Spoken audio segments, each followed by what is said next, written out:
It's my first look at the quarterback position for NFL Week 7, and we're starting right now. Week 7. So the quarterback position, like I said, this is a sheet that is available to all my Twitch subscribers. Thanks for everyone that's here live, and I will be doing position by position. The first video will be quarterbacks. So it is Week 7. A couple really interesting matchups off the top, but I kind of want to get started with things that I typically really value at quarterback in general. So that's what this sheet is kind of all about. I do think that when we're looking at team totals, that is something that is massively important at the quarterback position. We know that they're just such a huge part of the offense. So looking at something like that, we do have a Josh Allen versus the Miami Dolphins, which already looks like a pretty enticing spot for him. I will say that I added something that I don't normally add. I added a little bit of a matchup type wrinkle. So what teams have been doing against these defenses. I've been kind of on record saying before that I'm not huge on the matchup thing, but I think that this early in the week, it's not a bad thing to have a little bit of context. So Miami is 30th against quarterbacks this year. I think that's something that we could probably already insinuate anyways, but that's something that I did put on the sheet for you guys. So as far as other things that I think matter a ton at the quarterback position, I'm always trying to build in a rushing floor, even though I'm playing a lot of single entry, kind of higher stakes, smaller fields. I still think that it's a super important thing for ceiling in even the large field stuff. So like last 2 weeks, for example, if you guys were around yesterday, Kyler Murray, Lamar Jackson, I haven't gotten a passing touchdown from my main quarterback in 2 weeks, but my quarterback's gotten over 25 in both of those weeks as well, just because of what Kyler and what Lamar give us on the ground. So as far as this week's concerned, might be time to go back to our boy Josh Allen. I love that. I think that he's a 6,500. I mean, that's probably the most expensive I've ever seen Josh Allen. But if he's kind of over his concussion, it's a massive team total. They are at home. I'm a little bit, I guess, concerned slightly by this spread. I've been trying to get better at that. I've mentioned that on stream a couple of times now that like originally this is something that I used to really stay away from, like the Tom Brady games, stuff like that. But I've kind of come around a little bit to the fact that, minus 17, that is a massive spread, and game flow is super important for quarterback. But if he happens to get a large chunk of this team total through the air, and we know that he could run one in on the ground as well, I'm not scared of this spread. I think if it was to get to that point, I think Josh Allen would already have kind of done his damage at that point. So as of now, I do have him projected for the second most rushing yards, not too surprising, behind my boy Lamar Jackson, who's in another decent spot as well against Seattle this week. I mean, I think Lamar's almost always in play. Kind of in parallel to, I guess, in contrast to Josh Allen, it is a pretty tight spread against Seattle. I know they're on the road, but I'm not scared to go back to Lamar. I don't think that that's terrible. Another thing that I really like to look at the quarterback position is guys that are willing to throw deep. So the only guy that I've kind of made an exception for in that regard this season has been Kyler Murray, just because of how many plays they're running and how much he does give on the ground. So efficiency, super important, but also these guys that are willing to throw deep. So average air yards kind of is one of the things that I'm looking at. Average intended air yards, rather. That's a next-gen stat. And then yards per attempt. Those are two of the metrics that I weigh extremely heavily for the quarterback position. So someone like Russell Wilson's always going to give us that efficiency.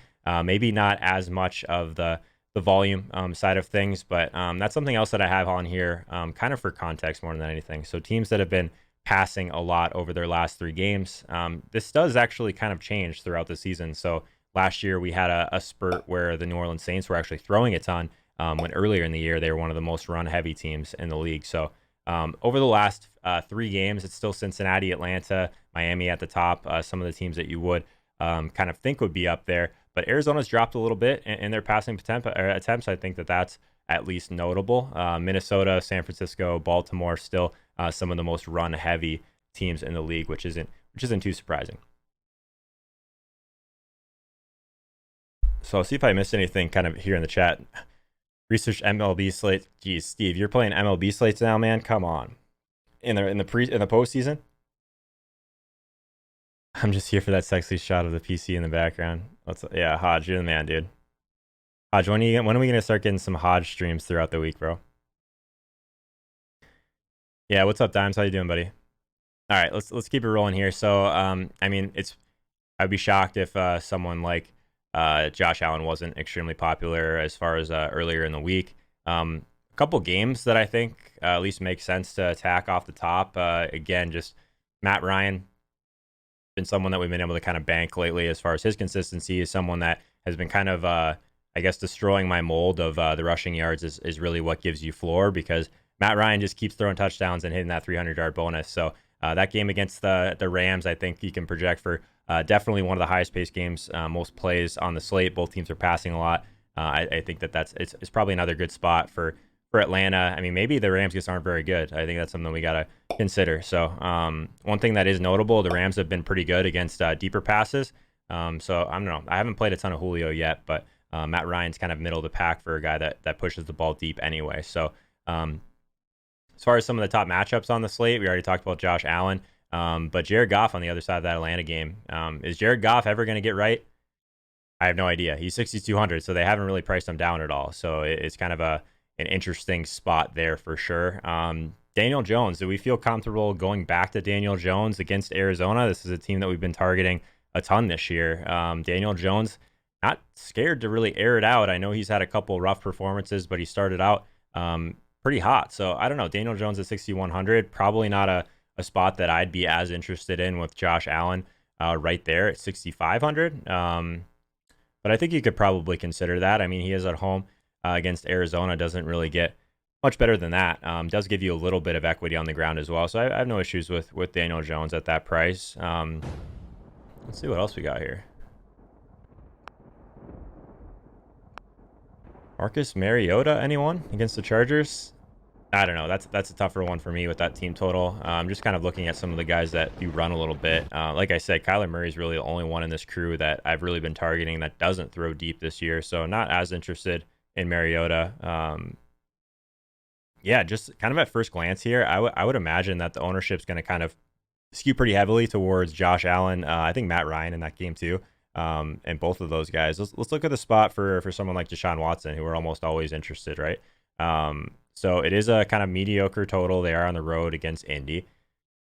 But Deshaun Watson, not scared to throw deep. Will Fuller people will tell you that. Maybe Will Fuller will catch a couple of those touchdowns this week. You never know. We'll talk about that when we get to wide receiver. But yeah, reasonable spot for Deshaun Watson. His price at 7K. Is he the highest priced guy on the slate? Yep. Highest price guy on the slate on FanDuel, it is Russell Wilson. Wow, it's a big difference in price for Russell Wilson on FanDuel versus DraftKings. So the spot for Russ against Baltimore, I think there's still, I mean, people still think this Baltimore defense is elite. I'm not sure if that's really true anymore. So yeah, I don't mind the spot for Russ, especially someone that is always going to give us that efficiency, right? And his kind of rushing yardage. I think it's fine. It's a middling matchup at best. I think that he is totally fine at home. Nice team total for Russ. So yeah, I think Russ is totally in play at 6,600. Again, I think I still prefer Josh Allen. But if you're scared off by this kind of massive spread, I think that Russ is totally fine. What I missed, guys, in the chat, what are you guys seeing here? Kevin, thanks for the Twitch Prime, man. Appreciate that. Always want to mention, if you guys do have an Amazon Prime account, you do have access to a free Twitch Prime subscription. So make sure you're taking advantage of that. Throw me the follow so you don't miss the next time that I go live. Rams versus Atlanta. Yeah, it looks like a pretty good game, Dimes, as far as first glance and all that. Yeah, Misk, you make a good point, man. So Jones, if his pieces are back, we'll see what's going on with Saquon. But yeah, I could see it. Where do I get the game environment stats from? So offensive plays and game plays. That's kind of that's one that I was struggling with today, because I basically mix a bunch of different, or I kind of aggregate a bunch of different plays sources basically into one number.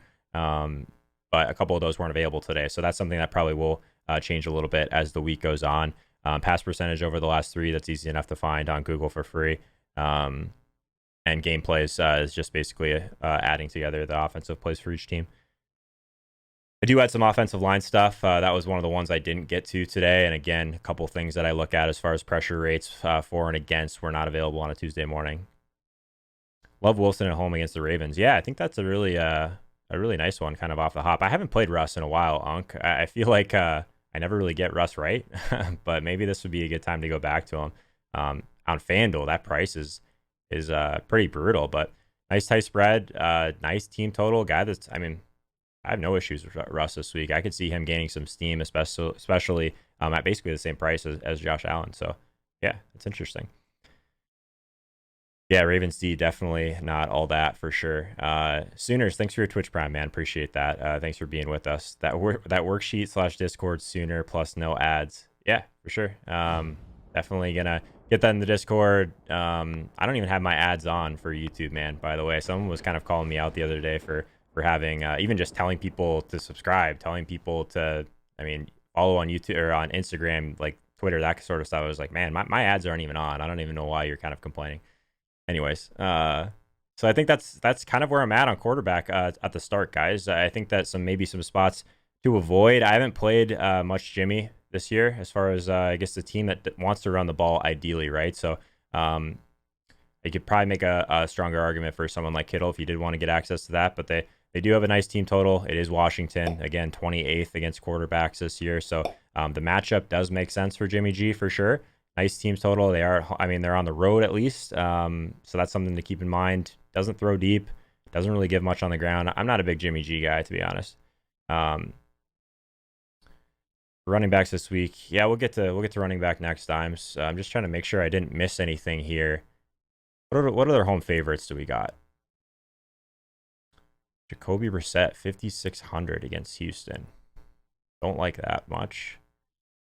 Matthew Stafford at home against the Vikings. Don't love that either.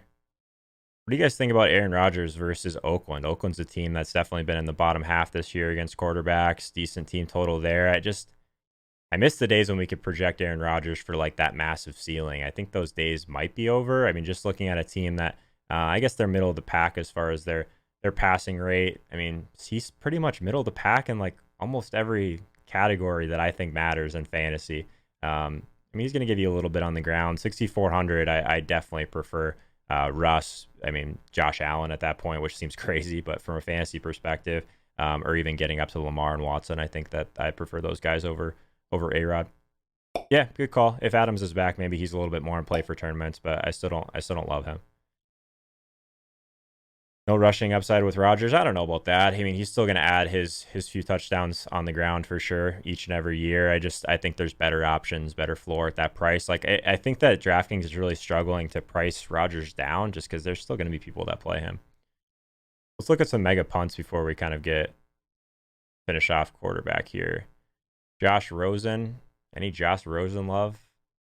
I'm not really to the point yet where I'm ready to do that. 4,500. They pass a lot. I'm projecting him for probably the fewest plays on the slate against Buffalo. I can't play a quarterback with a team total of not even 12 points. So that's not for me. I'm not playing Case Keenum. Talked about Mariota a little bit. Like, I don't love really any of these guys all the way down, to be completely honest. Maybe Mitch Trubisky against the Saints. Like, again, middling matchup. Like, Trubisky hasn't really been throwing deep much at all, but once a year, it feels like Trubisky's going to win someone a GBP at super low ownership. But yeah, I don't love those this week. As far as some teams that are getting beat deep quite a bit, I guess that would be the argument in favor of Trubisky if he does want to kind of air it out a little bit more. It's something that he hasn't done this year at all, though, so I don't know if we can count on that. Gardner Minshew, 5,400. It is Cincy. I think, again, there's probably better options there, but Minshew's someone that is definitely not a zero in the run game. So at 5,400, I think he's probably one of the more reasonable guys to pay down for, around kind of the Trubisky range. But it seems like getting up to this 6,500 range is going to be a priority so far.